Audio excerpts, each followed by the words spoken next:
Это новости в прямом эфире. В студии Анастасия Кобызева. И сегодня со мной выпуск ведет министр промышленности Республики Саха-Якутия Максим Терещенко. Здравствуйте. Смотрите сегодня в эфире. В Якутске представили новую концепцию развития арктической зоны Якутии. Какие задачи ставит Министерство по делам Арктики и делам народов Севера Республики? 365 дней в эфире. Ровно год назад начал свое вещание новый информационный телеканал «Якутия-24».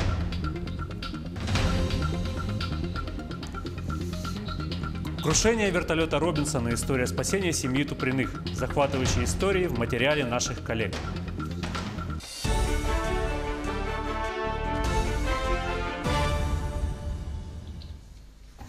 В Якутске представили новую концепцию развития арктической зоны Якутии. По словам министра по развитию Арктики и делам народов Севера Республики Александра Савинова, на сегодняшний день первоочередной задачей для министерства является увеличение количества районов, входящих в территорию арктической зоны России, с 5 до 13 улусов Якутии. В настоящее время проект находится на согласовании в правительстве России.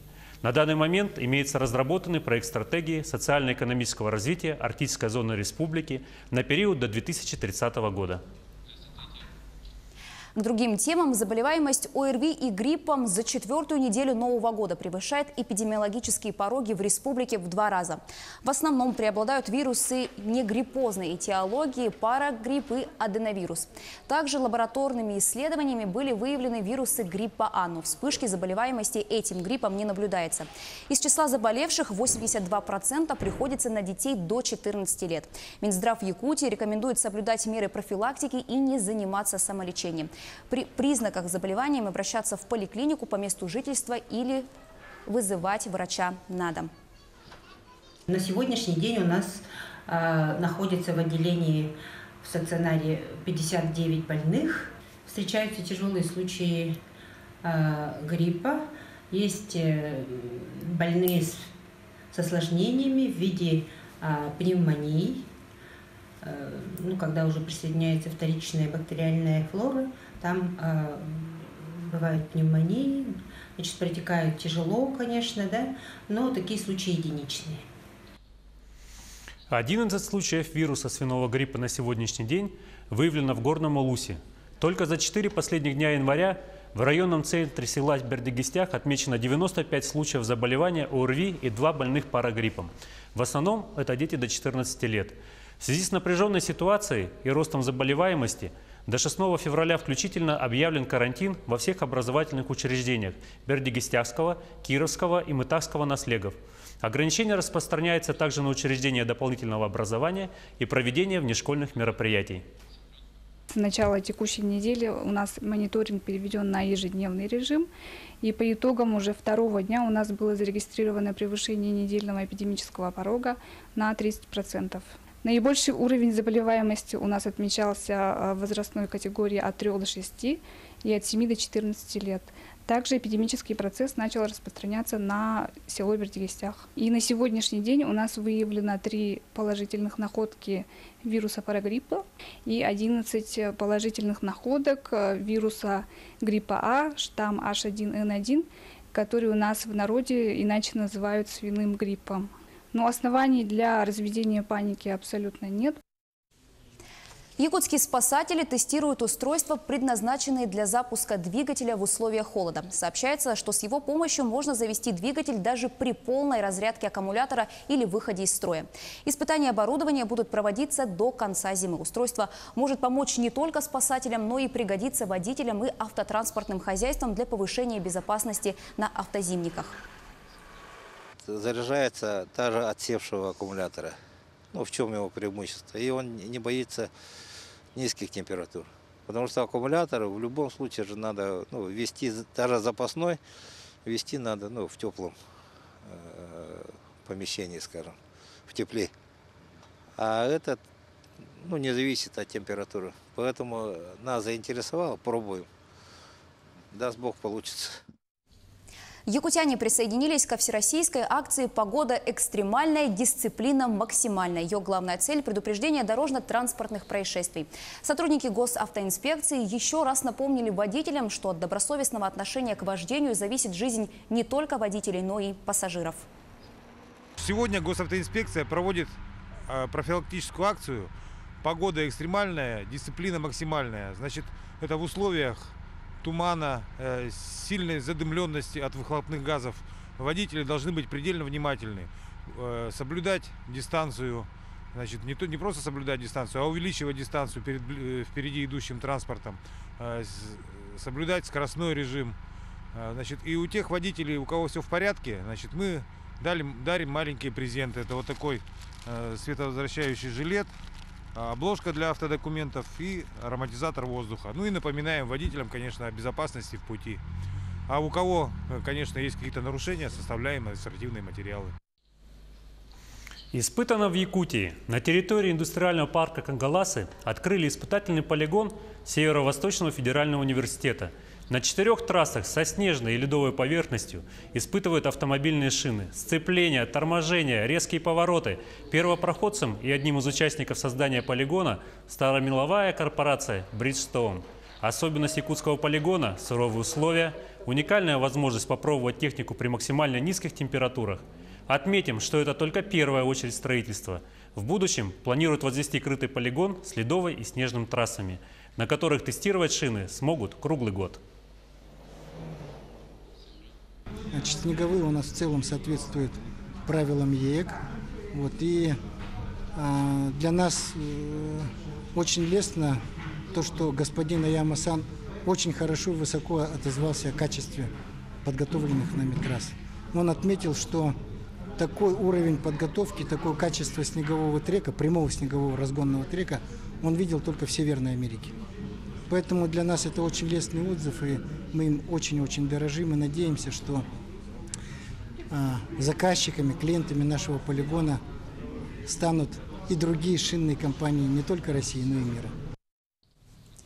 Первое муниципальное соревнование по командной разработке программных приложений «Моя профессия IT» стартовало в Нижнем Бестяхе. Участники соревнований, учащиеся 10 и 11 классов школ Мегина Кангаласского улуса.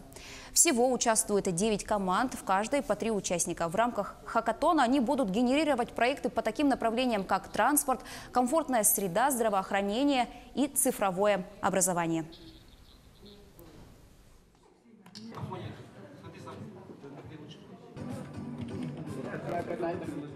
Марафон разработчиков, так и называется, это хакатоны, обычно так называются. Смысл их, всех участников вовлечь в этот процесс, создать им такие условия, чтобы мыслительные процессы, грубо говоря, мозг работал на все практически 100% и выдал идеи. И, конечно, цель – это, конечно, какой-то продукт. То есть команды завтра будут защищаться и представить свой продукт. Что я имею в виду? Либо приложение, либо алгоритм, что-то более-менее готовое, прототип какого-то их проекта, который бы работал и отвечал всем требованиям этих 4 направлений. К другим темам 365 дней в эфире. Ровно год назад начал свое вещание новый информационный телеканал «Якутия-24», который был создан на базе Саха-24. На сегодня это единственный телеканал в республике, который имеет собственное программирование и вещает круглосуточно. О том, что было сделано за год и какие цели ставит перед собой канал в будущем, расскажет Ольга Башук. Принятая год назад концепция развития телеканала «Якутия-24» показывает, что мы выбрали верный путь. Об этом свидетельствуют данные авторитетных исследовательских компаний. «Якутия-24» в рейтингах обгоняет известные российские информационные телеканалы. Мы рассказываем новости не только для жителей Якутии, мы рассказываем о нашей республике и наших людях всему миру. Видеоматериалами «Якутия-24» пользуются крупнейшие телеканалы России и зарубежных стран. Паула Вентурини Ресейдің Якутскысындағы сақылдаған сараязда жүгіріп мұрнын үстіп алды. Che avventura nel ghiaccio a fin di bene. L'atleta nella regione russa della Якутия con temperature oltre ai 60 градусов sotto zero. Ну а начинаем мы вот с этого, хоть и 10-летнего, но уже поистине мужчина из Якутии. Зовут его Ариан Алексеев. И вот только к этой субботе появились подробности того, как среди морозной ночи он вывел, спас детей из горящего дома. Ангелина рисует тот самый пожар, пылающий огнем дом, из которого ее и ее братьев вызволил друг.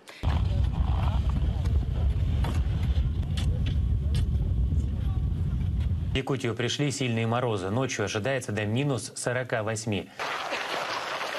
Купальный сезон в Чурапче открывают, как только на озере встает лед. Лучшее время для заплыва, когда на улице минус 45. Вода кажется парным молоком.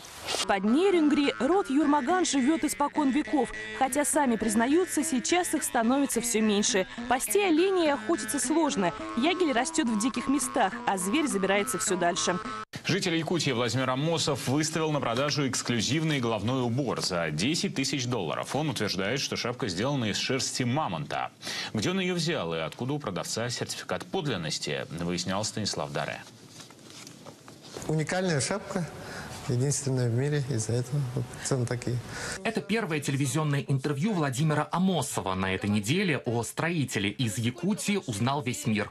За $10 тысяч он предлагает настоящий эксклюзив, раритет, товар в единичном виде. Шапку из шерсти животного, вымершего около 10 тысяч лет назад.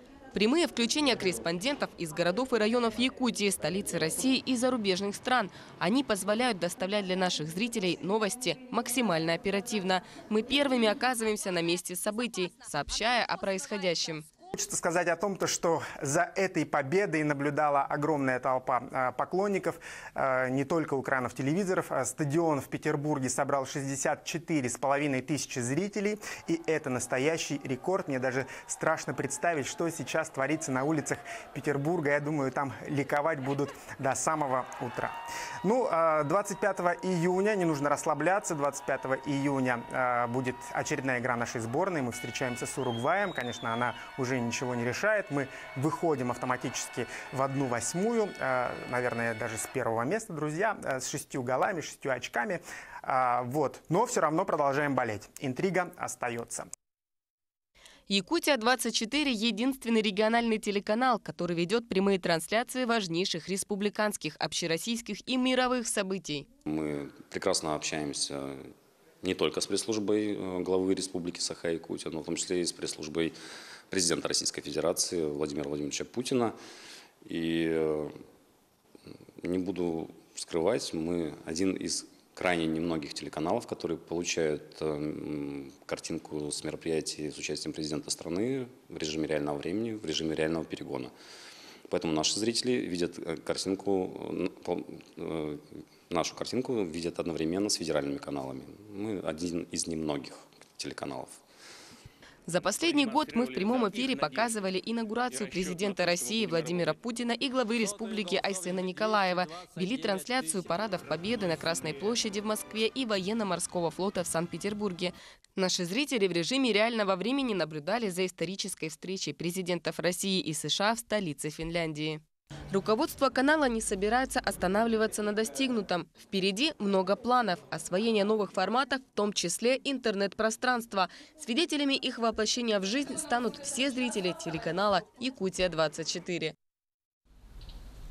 Кстати, шапка из шерсти мамонтов, которую вы видели в одном из сюжетов, была представлена на Восточном экономическом форуме 2018 в павильоне Якутии.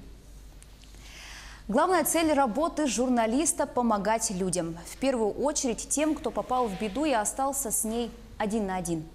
О том, как многие семьи вынуждены бороться за жизни своих близких, смотрите в нашем следующем сюжете.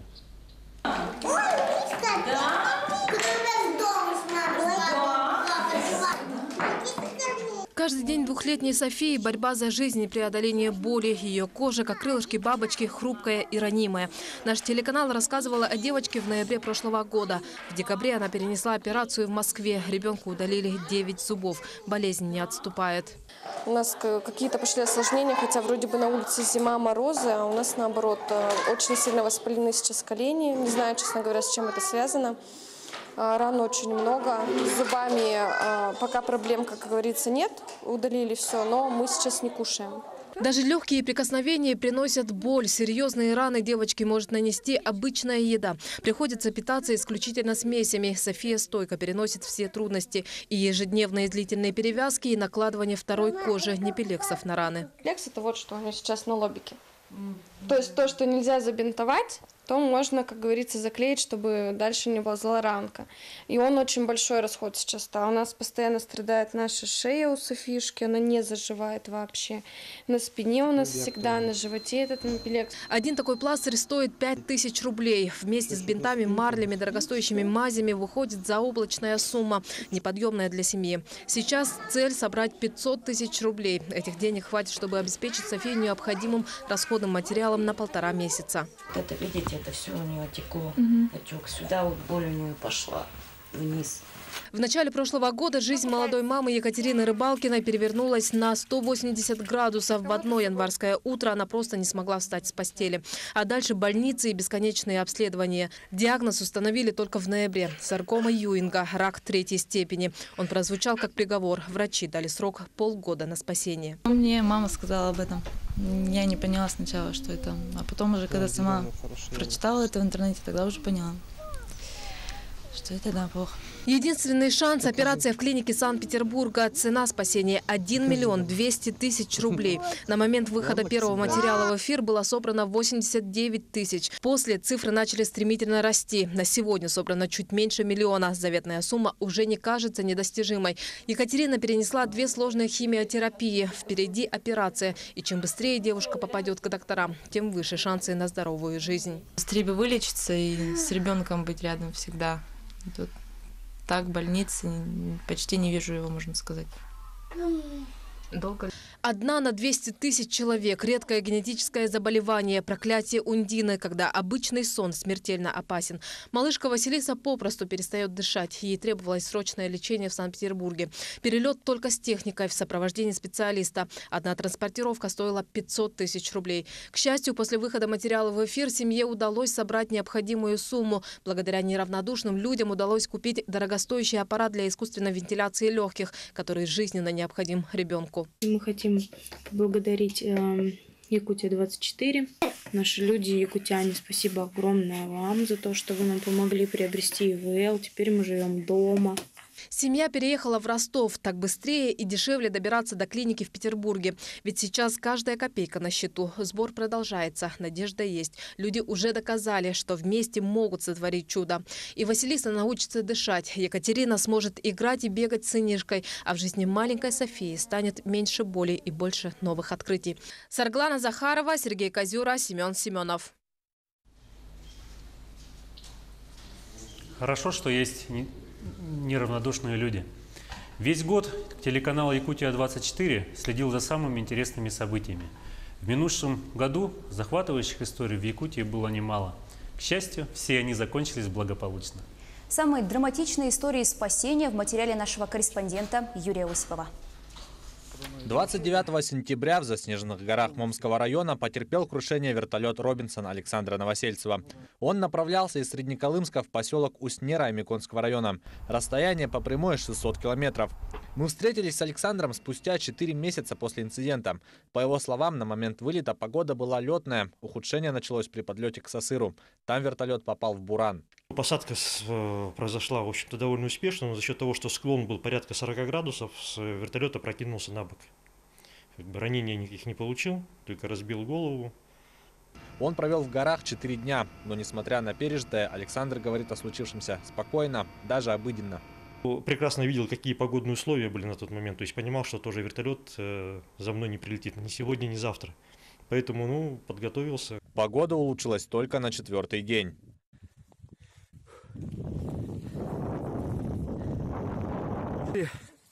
Андрей, помаши рукой.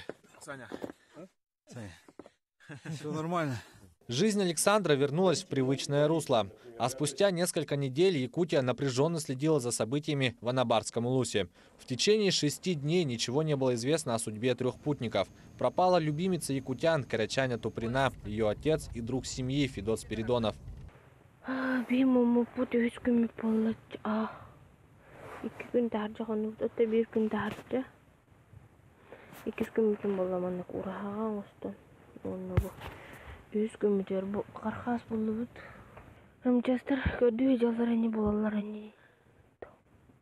18 октября они выехали на 2 буранах из Саскылаха в Вюрюнхая, но до пункта назначения не доехали. На следующий день родные забили тревогу. Были организованы поисковые группы. Искали и с воздуха, и на земле, но результатов не было. Путники спасались припасами, которые были с собой. Полузамерзшие фрукты и овощи. Их везли в качестве гостинцев.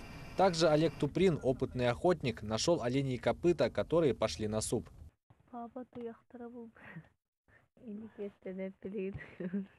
На 5-й день обнаружили следы буранов. Самих путников нашли лишь на 6-й, 24 октября. Информация подтвердилась. 3 пропавших живы и здоровы. Они ждали помощи в охотничьей избушке в 90 километрах от Саскылаха.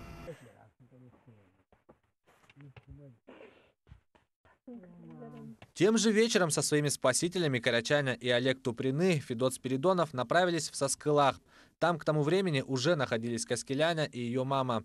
«Ни разу не сомневалась», — сказала Карачаня. «Во всем доверяла отцу. Верили в них и родные, и вся республика. Путников спасли опыт, смекалка и вера. Спасатели также не сдавались и искали попавших в беду всеми возможными способами».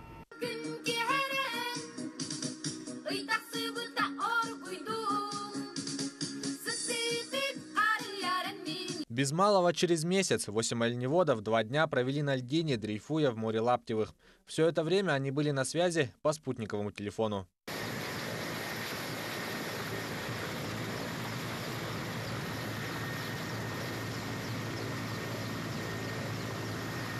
Рыбаков подобрали на вертолете Хабаровского МЧС. Сообщили, состояние у всех удовлетворительное. 6 оленеводов высадили в ущелье Казачье. 2 спасенных оленеводов доставили в больницу Усть-Куйги. Их жизни также ничего не угрожало. Каждый случай – человеческая история. Спасатели не бросают людей, попавших в беду, и борются до конца за каждую жизнь.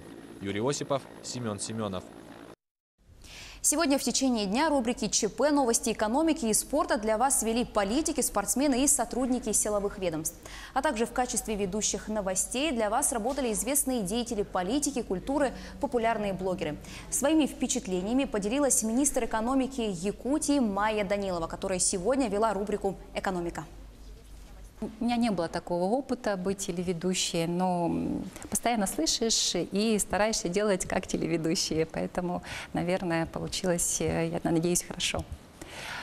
И поздравляю телеканал «Якутия-24» с днем рождения. Это замечательный телеканал, в который, как свежая струя, появился на нашем региональном телевидении. Поздравляю вас.